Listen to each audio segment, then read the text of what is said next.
Hello दोस्तों, नमस्कार। राजनीति विज्ञान विषय से संबंधित आज एक नए टॉपिक पे बात करेंगे जिसका नाम है अनुसूची। अनुसूची से संबंधित सभी क्वेश्चनों को हम एनालिसिस करेंगे। प्लीज़ आप लोग वीडियो को लाइक कीजिए, शेयर कीजिए, सब्सक्राइब कीजिए। चलिए स्टार्ट करते हैं। आज का पहला क्वेश्चन, भारतीय संविधान में कुल कितनी अनुसूचियाँ हैं? तो पूछा गया है, तो इसका आंसर हो जाएगा डी, यानी भारतीय संविधान में कुल 12 अनुसूचियों का उल्लेख किया गया है। आप देख सकते हैं भारतीय संविधान में कुल 12 अनुसूचियां हैं। मूलतः संविधान में 8 अनुसूचियां थी। जब संविधान बनाया गया था तो उस टाइम जो है अनुसूची जो है 8 थी, और कालांतर में संविधान संशोधन द्वारा 9वीं अनुसूची, 10वीं अनुसूची और 11वीं अनुसूची एवं 12वीं अनुसूची को संविधान में शामिल किया गया। अगले क्वेश्चन की बात करेंगे, भारतीय संविधान में कितनी अनुसूचियां हैं? तो इसका आंसर डी हो जाएगा। भारतीय संविधान में 12 सूचियों का वर्णन किया गया है। अगले क्वेश्चन की बात करेंगे, निम्नलिखित में से कौन सा एक भारतीय संविधान की पहली अनुसूची का प्रावधान नहीं है?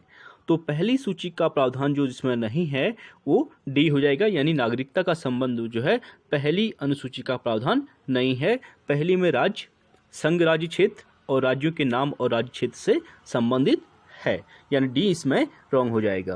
आप देख सकते हैं पहली अनुसूची राज्य एवं संघ राज्य क्षेत्रों के बारे में उपबंध करता है, अथवा स्पष्ट है कि नागरिकता का प्रावधान प्रथम अनुसूची में नहीं है। अगले क्वेश्चन की बात करेंगे, भारतीय संघ में एक नया राज्य सम्मिलित किया जाना हो तो संविधान की किस अनुसूची में संशोधन आवश्यक है? तो इसका आंसर हो जाएगा प्रथम अनुसूची, यानी ए राइट आंसर हो जाएगा।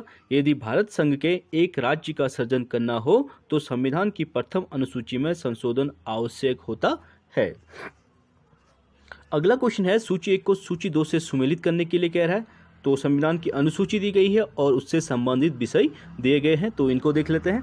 तो पहला दिया गया है तृतीय अनुसूची। तो तृतीय अनुसूची का संबंध जो है इसका बी राइट आंसर हो जाएगा, यानी तृतीय अनुसूची का संबंध जो है शपथ से हो जाएगा, और चतुर्थ अनुसूची का संबंध जो है प्रतिनिधित्व से हो जाएगा, और षष्ठम अनुसूची का संबंध जो है जनजाति क्षेत्र से हो जाएगा, और नवम अनुसूची का संबंध जो है भूमि सुधार से हो जाएगा, यानी बी इसका राइट आंसर हो जाएगा। आप देख सकते हैं इस प्रकार इसका एक्सप्लेनेशन भी किया गया है, आप इसे रीड कर सकते हैं। अगले क्वेश्चन की बात करेंगे,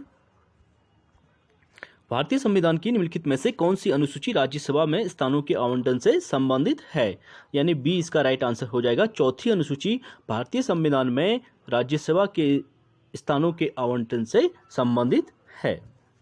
नेक्स्ट क्वेश्चन की बात करेंगे, संविधान की 6ठी अनुसूची में दी गई स्वायत्तता जिला परिषद उत्तर पूर्व भारत के किस राज्य में लागू नहीं होती है?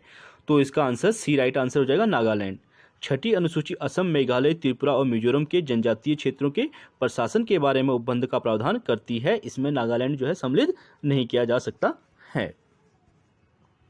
अगले क्वेश्चन की बात करेंगे, एक विषय को समवर्ती सूची में शामिल किया जाता है तब इस पर एक कानून पास किया जा सकता है, इसके द्वारा। तो समवर्ती सूची पर विषय जो कानून बनाने का अधिकार जो है केंद्र सरकार और सी राज्य सरकार, तो दोनों को दिया गया है, यानी सी इसका राइट आंसर हो जाएगा। आप देख सकते हैं भारतीय संविधान की 7वीं अनुसूची अनुच्छेद 246 में 3 सूचियों का उल्लेख किया गया है। पहला जो है संघ सूची, दूसरा राज्य सूची और तीसरा समवर्ती सूची। संघ सूची में उल्लिखित विषयों पर संघ की संसद को और राज्य सूची में उल्लिखित विषयों पर राज्यों की विधानसभाओं को कानून बनाने का अधिकार है। और वहीं समवर्ती सूची पर बात करेंगे, इसमें केंद्रीय और राज्य सरकार दोनों को कानून बनाने का अधिकार दिया गया है, लेकिन राज्य द्वारा बनाया गया कानून उस विषय पर केंद्र द्वारा बनाए गए कानून पर विरोध की मात्रा तक शून्य हो जाती है। नेक्स्ट क्वेश्चन की बात करेंगे, संविधान की किस अनुसूची में केंद्र और राज्य के मध्य शक्तियों का विभाजन उपबंधित है? तो शक्तियों का विभाजन जो है 7th अनुसूची में है, 7th शेड्यूल में, जिसमें पावर ऑफ सेपरेशन की बात, शक्तियों का पृथक्करण की बात की गई है, यानी इसका सी राइट आंसर हो जाएगा। अगले क्वेश्चन की बात करेंगे, भारतीय संविधान की समवर्ती सूची में निम्नलिखित में से क्या शामिल नहीं है? तो भारतीय संविधान की समवर्ती सूची में जनसंख्या नियंत्रण एवं परिवार नियोजन बिल्कुल राइट हो जाएगा। आर्थिक एवं सामाजिक योजना भी सम्मिलित है, और लोक व्यवस्था का संबंध इससे नहीं है। विवाह और विवाह विच्छेद का वर्णन भी समवर्ती सूची में किया गया है। लोक व्यवस्था का संबंध इससे समवर्ती सूची से नहीं है। भारत के संविधान की 7वीं अनुसूची में लोक व्यवस्था राज्य सूची के अंतर्गत आती है, यानी लोक व्यवस्था जो है राज्य सूची का भाग है, यह समवर्ती सूची का भाग नहीं है। अन्य सभी विकल्प जनसंख्या नियंत्रण, परिवार नियोजन, आर्थिक एवं सामाजिक योजना, विवाह और विवाह विच्छेद समवर्ती सूची में शामिल हैं। अगले क्वेश्चन की बात करेंगे, निम्नलिखित में से कौन राज्य सूची का विषय नहीं है पूछ रहा है। तो न्यायालय का अवमान जो है राज्य सूची का विषय नहीं है। बाकी लोक व्यवस्था, लोक स्वास्थ्य और कब्रिस्तान ये तीनों राज्य सूची के विषय हो जाएंगे। डी इसमें रॉन्ग हो जाएगा क्योंकि यह संघ सूची का विषय है।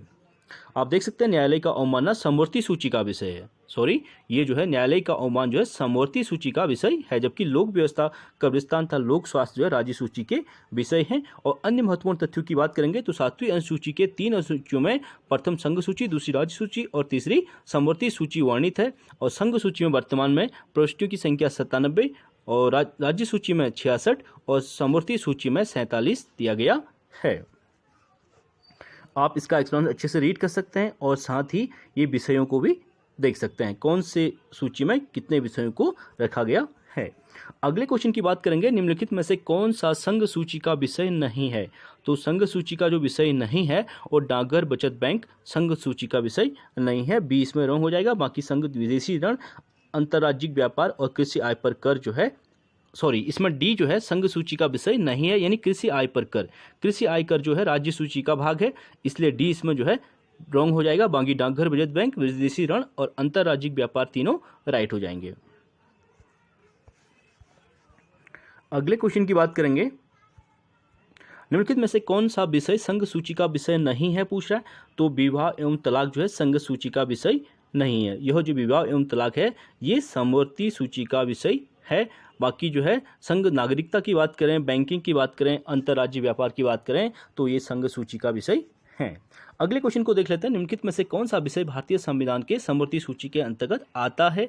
तो विवाह एवं विवाह विच्छेद ये समवर्ती सूची के अंतर्गत आता है। बाकी तीनों पुलिस, राज्य, संघीय लोक सेवाएं और आयकर ये सभी राज्य सूची के भाग हैं। ए इसका राइट आंसर हो जाएगा। अगले क्वेश्चन की बात करेंगे, निम्नलिखित में से कौन सा एक भारत के संविधान में राज्य सूची का विषय नहीं है। तो राज्य सूची का जो विषय नहीं है, राजनयिक प्रतिनिधित्व जो है राज्य सूची का विषय नहीं है। बाकी तीनों दंड, दांव एवं ध्रुव क्रीड़ा, मत्स्य उद्योग, राज्य के मंत्रियों के वेतन तथा भत्ते ये तीनों राज्य सूची के भाग हो जाएंगे। राजनयिक प्रतिनिधित्व राज्य सूची का भाग नहीं है। डी इसमें रॉन्ग हो जाएगा। आप इसका एक्सप्लेनेशन रीड कर सकते हैं। अगले क्वेश्चन की बात करेंगे, निम्न में से कौन सा विषय भारत के संविधान की राज्य सूची में है। तो राज्य पुलिस जो है राज्य सूची का भाग है। बाकी शिक्षा, केंद्रीय लोक सेवाएं जो है ये समवर्ती सूची का भाग है, इसीलिए ए इसका राइट आंसर हो जाएगा। आप देख सकते हैं राज्य सूची में पुलिस और सार्वजनिक व्यवस्था आती है, संघ सूची में केंद्रीय लोक सेवाएं आती हैं और समवर्ती सूची का भाग शिक्षा है। अगला क्वेश्चन है, निम्नलिखित में से कौन सा विषय समवर्ती सूची में नहीं है। तो समवर्ती सूची में कौन सा विषय है, सार्वजनिक व्यवस्था। सार्वजनिक व्यवस्था जो है समवर्ती सूची का भाग नहीं है। फौजदारी कानून, विवाह और विवाह विच्छेद, आर्थिक एवं सामाजिक नियोजन जो है समवर्ती सूची का भाग है। अगले क्वेश्चन की बात करते हैं, आप इसका एक्सप्लेनेशन रीड कर सकते हैं। अगले क्वेश्चन की बात करेंगे, केंद्र राज्य के मध्य शक्तियों का बंटवारा संविधान की किस अनुसूची में दिया गया है। तो संविधान की 7वीं अनुसूची में केंद्र और राज्य के मध्य शक्तियों का बंटवारा किया गया है, यानी बी इसका राइट आंसर हो जाएगा। आप इसका एक्सप्लेनेशन रीड कर सकते हैं। अगले क्वेश्चन की बात करेंगे, भारत के केंद्र को शक्तिशाली बनाने का एक संवैधानिक कारण है। तो कौन सा कारण है, संघीय कारण, क्योंकि संघीय सूची में जो है अधिक शक्तियां केंद्र को दी गई हैं, इसीलिए भारत में केंद्र को शक्तिशाली बनाने का संवैधानिक कारण है, यानी डी इसका राइट आंसर हो जाएगा। अगला क्वेश्चन है, भारत का संविधान निम्नलिखित में से किसको अवशिष्ट शक्तियां देता है। तो अवशिष्ट शक्तियां भी केंद्र को दी गई हैं, इसलिए इसका आंसर भी बी राइट हो जाएगा। भारत का संविधान केंद्र को अवशिष्ट शक्तियां प्रदान करता है।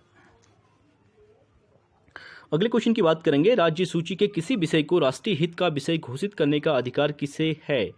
तो राज्य सूची के किसी विषय को राष्ट्रीय हित का विषय घोषित करने का अधिकार जो है यानी राज्यसभा को है। ए इसका राइट आंसर हो जाएगा।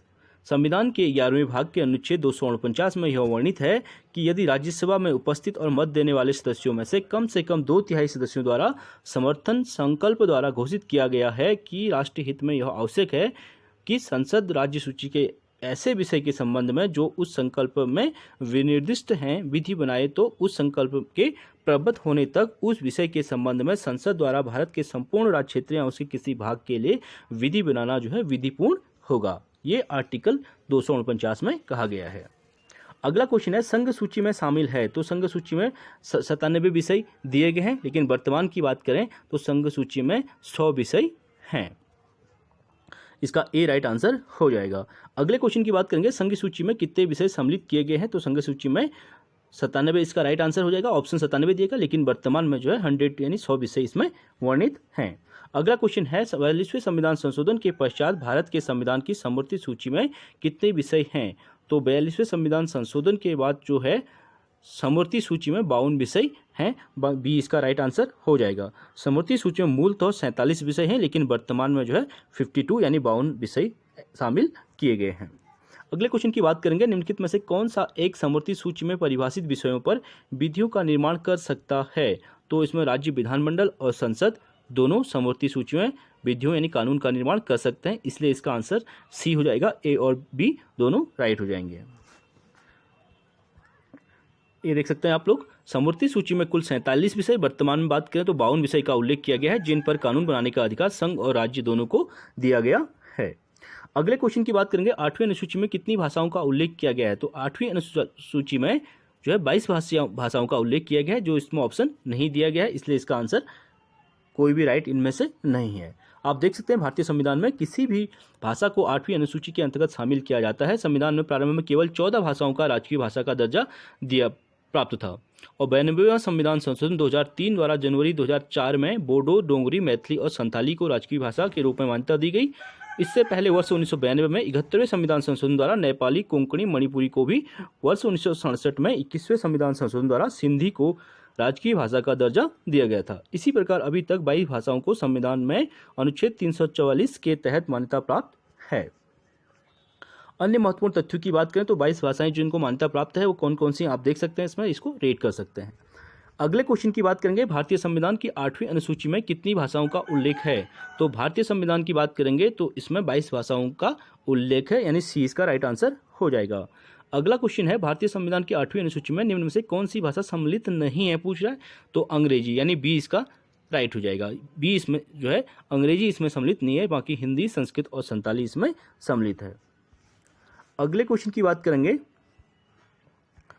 भारतीय संविधान की 8वीं अनुसूची में कितनी भाषाओं का उल्लेख है, तो इसमें जो है भारतीय संविधान की 8वीं अनुसूची में कितनी भाषाओं का उल्लेख किया गया है, इसमें सी राइट दिया गया है, लेकिन जो है वर्तमान में बात करें तो 22 भाषाओं को मान्यता दी गई है, इसलिए इसमें से कोई नहीं होना चाहिए।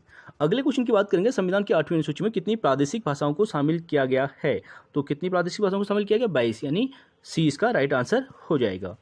अगला है भारत के संविधान की 8वीं अनुसूची का संबंध किससे है, तो 8वीं अनुसूची का संबंध जो है भाषा से है, यानी ए इसका राइट आंसर हो जाएगा। अगले क्वेश्चन की बात करेंगे भारतीय संविधान की 10वीं अनुसूची का संबंध है, तो 10वीं अनुसूची का संबंध जो है दल बदल अधिनियम से है, यानी ए इसका राइट आंसर हो जाएगा। दल परिवर्तन निरर्थकता का प्रावधान इसमें किया गया है। आप देख सकते हैं संविधान की 10वीं अनुसूची में दल बदल विरोधी कानून विषय प्रावधान है। यह अनुसूची 52वें संविधान संशोधन 1985 के द्वारा जोड़ी गई थी। अगला क्वेश्चन है संविधान की 12वीं अनुसूची किसके कार्यों से संबंधित है, तो 12वीं अनुसूची का संबंध जो है नगर पालिकाओं से, यानी सी इसका राइट आंसर हो जाएगा। आप इसको रीड कर सकते हैं। संविधान की 12वीं अनुसूची जो है नगर पालिकाओं के कार्यों से संबंधित है। इस अनुसूची के अंतर्गत नगर पालिकाओं को 18 विषय प्रदान किए गए हैं। इस अनुसूची को 74वें संविधान संशोधन द्वारा स्थापित किया गया है। अगला क्वेश्चन है भारतीय संविधान की 12वीं अनुसूची में कितने विषय हैं, तो 12वीं अनुसूची में जो है वर्तमान में बात करें 18 विषय हैं, और वहीं 11वीं अनुसूची की बात करेंगे तो उसमें वर्तमान में 29 विषयों का उल्लेख किया गया है। चलिए फ्रेंड्स, आज के लिए इतना ही। हमारे यहाँ पे 12 शेड्यूल कंप्लीट हुए। प्लीज़ आप लोग वीडियो को लाइक कीजिए, शेयर कीजिए, ताकि हमें मोटिवेशन मिले और इसी प्रकार की वीडियो आप सभी के लिए आती रहें। Thank you so much.